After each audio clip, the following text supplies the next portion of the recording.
Right,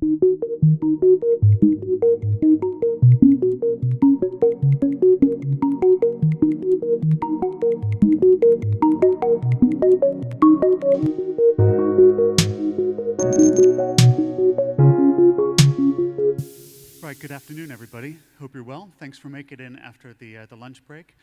You've had some great speeches already today, a lot of very technical and interesting presentations. Mine's going to be a little bit different. It's going to be less about the technologies that we use inside of our platform and what we do, but some of the pragmatic and practical experiences and advice we'd give if you really want to partner with Facebook, Google, Apple, Amazon, for sort of the core provision of service that you do in your day-to-day lives. So this should be really just about our experiences versus theoretical pieces, because we've done quite a lot of work with those folks. I think the first thing I'd like to talk about is around purpose of the company. And that's really, really important, not just for what you do in your business, but also how you partner with these folks. So WorldRemit is a money-sending business. We help people send money home, doing it fast, secure, and cheaply. So unlike the Western Unions, where it's money or cash in and cash out, we do it all digitally.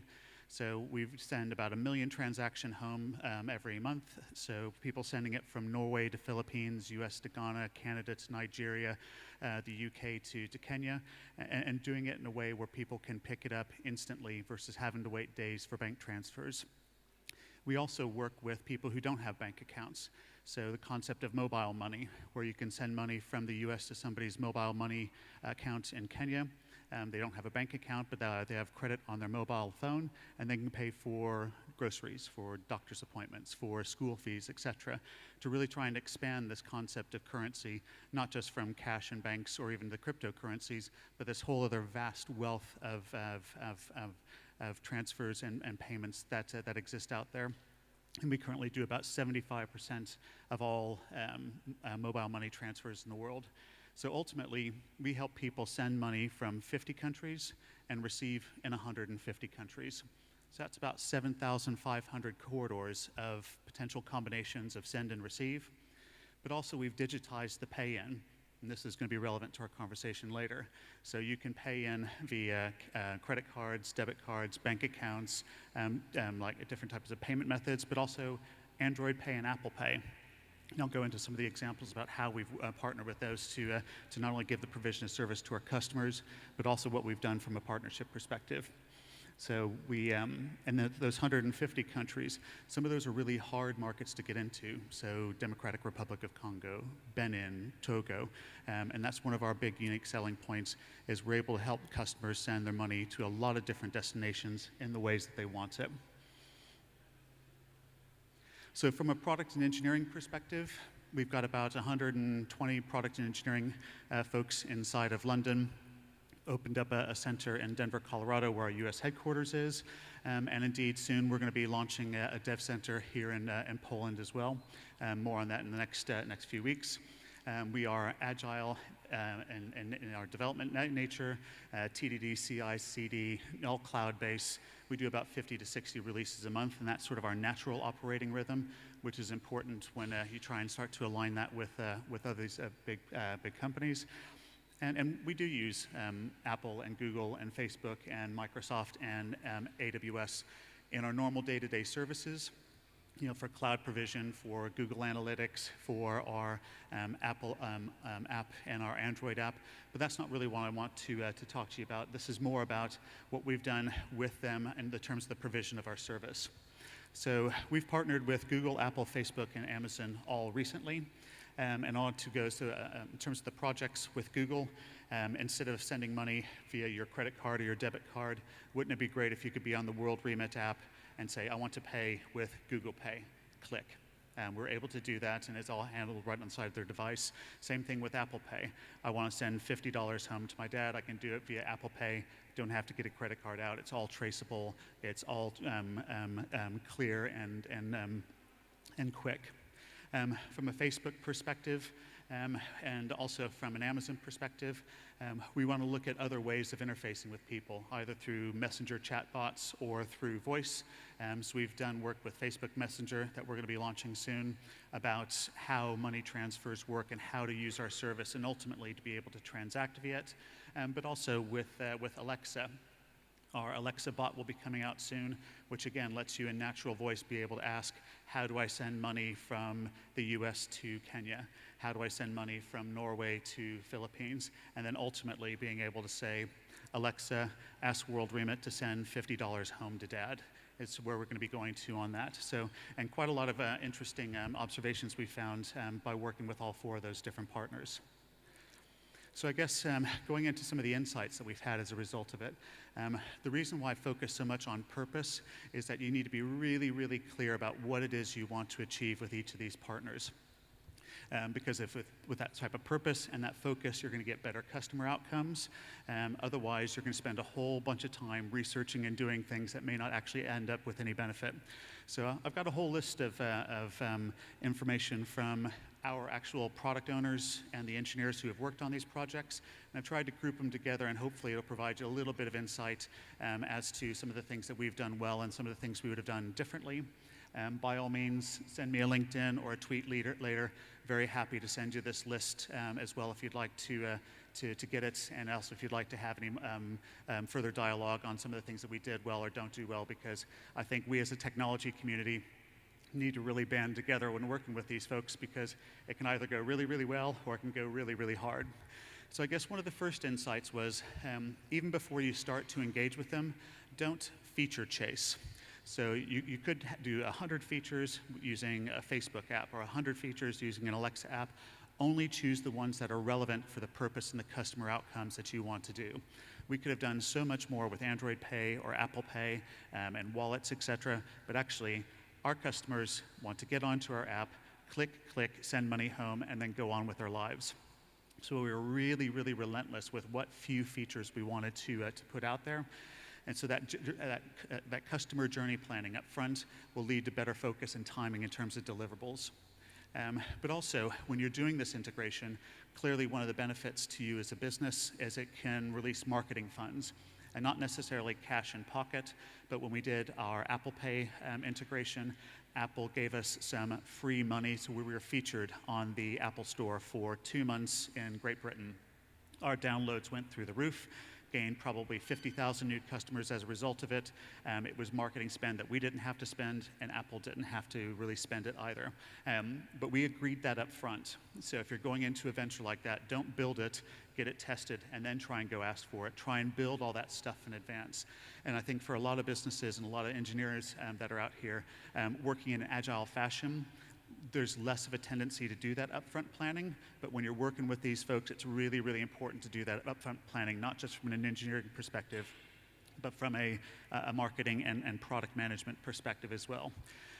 Another thing that we found is you need to really clarify the intent of the partner. So is this just something that they're wanting to get some feedback on, or is this a proper release? So we've had a couple of features that on the Alexa side where they were just testing the waters versus wanting to release it. And we spent a whole bunch of time and effort looking at it when actually they said, no, we're really not going to do that. So really clarify the intent on that. And I think once you have a relationship with one of these customers, you need to clear the decks in terms of your work schedule, or make sure you have enough people focused on it to be able to make it a long-lasting relationship. I think a lot of people, and I've been speaking to the previous speaker who's been burnt in terms of they develop for 3 months and then all of a sudden something changes and then they have to refix it or do different developments in order to correct it. If you want a relationship with these folks, it needs to be long-lasting, and you really do need to resource it appropriately. And if it goes to plan, though, the nice thing is the PR benefits are massive. I already told you about the Apple one, but with Google, Android is massive inside of Africa and Southeast Asia, which are 2 big areas for us. We did our Google, Google Pay release probably 12 months ago, and we're still getting press coverage as a result of it, as somebody retweets things. So there's a massive amount of benefit that you can get as long as you've got that long-lasting relationship with them. And also, I think the flip side is, don't be afraid to give them technical feedback or criticism. They will be looking. You clearly need to voice it nicely, but they will be looking for partners to give them feedback in terms of what works well and what doesn't work well from an implementation perspective, so that they can refine that in future sprints. So, summary of that piece is, You need to do more upfront planning when you want to engage with these folks. Really be focused on what journeys you want to enable and why, for what outcomes, and make sure you have enough people on the pitch to be able to engage with them over a period of time. The benefit can be really good, but just don't underestimate the work that you're going to have to put into it, and also that you might have to change your approach versus just doing it in a pure agile fashion. Next, let's say we've got all that, you've done your upfront work, you've got what journeys you want to put into place. How are you going to go about it? Just don't rely on the documentation provided. I think there's probably going to be a lot of people who have looked at the Facebook API or the Alexa API, tried it out in real life and gone, that's not quite how it works in reality. You know, find focus groups, reach out to a whole bunch of forums, and try and get that combined knowledge on there and feedback as well. You know, there's no competitive advantage across different businesses by giving feedback about how these things work, but as an engineering community, really help not only sort of look at these things, but publish back. Because the more upfront work you do on that, again, the faster you're going to be able to develop. And also, quite simply, use other people's products. So when we did our Facebook Messenger bot, we looked at other Facebook Messenger apps, what was good, what didn't go well, and put that into our design criteria. Because I think the important thing is don't try and force fit your design into those different apps. You got to work within the constraints that Facebook and Alexa and Google and Apple put on you in order to get the fastest outcomes. May not be perfect, but otherwise you can bang your head against a wall for a long time to get it perfect without getting things out there. And also, I think, again, going back to that feature chasing piece, make sure you're really, really clear about what MVP is or not. Because in some cases, if you don't go all out with your MVP, it's not going to make a lot of difference. So if you're not integrating with the AI NLP stuff of Facebook, you may not get as good at outcomes. So be really clear about what constitutes your MVP or not, depending on the particular partner you're trying to integrate with, depending on the journeys that you're doing. A lot of this is common sense, but a lot of it isn't necessarily common practice in terms of being able to work, more agilely inside of your own environments versus working with these guys. And I think another part on that is once you've done your planning, you've got your sprints in place, you're starting to develop your MVP, don't attach deadlines to releases. They're iterating new versions of their products all the time. Just release it when it's ready. Don't give hard and fast deadlines. We fell into that trap saying we're going to launch it by a particular date, and something changed within the Google API. So we had to push it back. So just be really clear that when you're setting expectations that we're going to release it when the MVP is ready, you know what that MVP is, and you're communicating all the time so that your stakeholders and your business areas know what's actually going to happen and when and why. But also interact more frequently, especially around the release process. Don't know how many of you have been stung by creating something ready, getting it ready for Apple or Google release, and they come back with a whole series of other comments that you have to go back, refine. So understanding how that approval process works is really, really important, and how that gets released alive.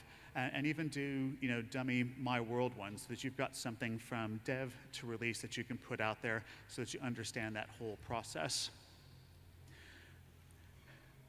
As I mentioned before, build the UX to what's available, the UX or the voice protocols, because if you're not careful, you're going to try and force fit something in. But also, when we start getting into more of the technical level, understand how they really connect to your environment. Because what's, again, in the documentation may not physically be how they're trying to connect. Do they use mutual SSL to connect in? Do they use just SSL certificates to connect in? What protocols do they use? What request response mechanisms do they use? How chatty is it back and forth? Because for businesses, whether you're small or start to get bigger, you're going to have a lot of layers in between the wide world and your platform in terms of networking, web application firewalls, bad bot detectors. If not really clear about how those packets are getting from A to B, you can spend a lot of time trying to debug topology-related topics. Also, another one that bit us quite hard was understanding user roles inside of these applications, because what works in test from a user role perspective may not work in production. And that was a real gotcha where we had to roll back at one point because they worked differently inside of their environments from a user role perspective. Again, a lot of that comes into the planning you should be doing in advance, but also when you're ready to test, make sure you're testing it on both perspectives, and again, not setting deadlines to releases until you really have got that thoroughly developed through. Sandbox environments, again, also makes a huge amount of sense, so you can actually test with it without having to worry about going into production to test. But also, I think when you look at the SDKs and APIs that they produce, you're just going to have to be patient with how they handle it and how they handle failures and work within it. Again, you need to have enough people on the pitch to be able to iterate that through, because they're not necessarily going to work to the same development standards and strategies that you have. Sort of next on the list, getting further down the stack, choose your dev platform well. They may recommend a certain platform to integrate with, but use with ones that work within your sort of skills and capacities. So our Alexa bot was really championed by our big data team and our machine learning team behind the scenes. They're really familiar with Python. They said, right, use Python, great. Our Google Pay and Apple Pay team, they're big C# folks, so they use C#. It may again sound like common sense, but a lot of times people will try and use new technologies in order to integrate with these new platforms, which again is just adding levels of complication to what is already a pretty complicated process. And clearly, make sure you're segmenting your architecture. Just because you're doing stuff with Facebook for messaging and Alexa for messaging, don't create separate APIs. Make sure you've got APIs that are for chat-related activities. So we have a suite of APIs that we're using for Alexa, Facebook, we use it for Siri and Cortana, and those are going to be more of our chat APIs. We have other APIs for payments, we have other APIs for integrations. Just make sure that you're doing sensible architectural abstractions versus tightly coupling them to the actual providers that you have. Another simple one, log and monitor everything. Log, log, log everything. The only way you're going to get to know how your customers are really using this is just by logging it. You can't rely on the logging stuff that comes out of the Amazons, the Facebooks, and the Googles. You need to look at it from a performance perspective, from a usability perspective, what journeys are they going down, because that's the only way you're going to be able to iterate, test, again, iterate, test again, and especially on the monitoring side, because it's really tough to know, are people actually using it or not, unless you know how it's hitting your system, when it's hitting your system, and what responses they're getting. Again, common sense. Sorry, I'm preaching common sense right after lunch, which is probably not the most exciting thing to see, but documentation. The 3 people that you have developing it may not be with your business forever. Make sure that's documented. Make sure it's really, really clear how all of these processes, not just the technical ones, but the engagement processes, the product processes, the networking processes, how all of those are developed. And again, it goes back to my previous point. You're going to need people on the pitch for quite a while if you really want to make this a long-lasting engagement with any one of these providers. And then last but not least is a concept we call the Ooda Loop, which is observe, orientate, decide, act. Observe, orientate, decide, act. And if you can iterate through that across all the different processes around what are you trying to do, what capabilities do they provide, how are you going to do it, develop and release. And you need to have that circular process in order to make sure that you're keeping on top of this, because they will change things without you knowing. And if you want to stay on top of that and actually make it a benefit to your customer journey versus reacting to things going wrong, you're going to need to have that sort of mentality in place. So in terms of for us in the future, as I've got 12 seconds left, like I said, we're going to be doing transactional support for our voice-activated and messenger-related activities. So hopefully going into WeChat, going into WhatsApp in terms of messaging and sending money abroad as a result of it. We're exposing our API that we use for our internal services to banks, to other big social networks, where they might want to be able to send money abroad through their platforms, but use us, empowered by WorldRemit. We have a very secret squirrel product that we're going to be launching in the next probably 3 weeks. I'm gutted that I wasn't able to say about it here, but that's going to be a real game changer for us for how we help people send money abroad and distribute it amongst their families. And last but certainly not least, in the next few weeks, we'll be announcing our Poland Dev Center. So we want to grow from our London Dev Center. We're growing our Denver Dev Center, and we've strategically chosen Krakow to be our next Dev Center. So watch out for that. We will be hiring, and would love to have a lot of great engineers on the pitch. And I think that's my time done. Thanks for listening. Thank you, Russ.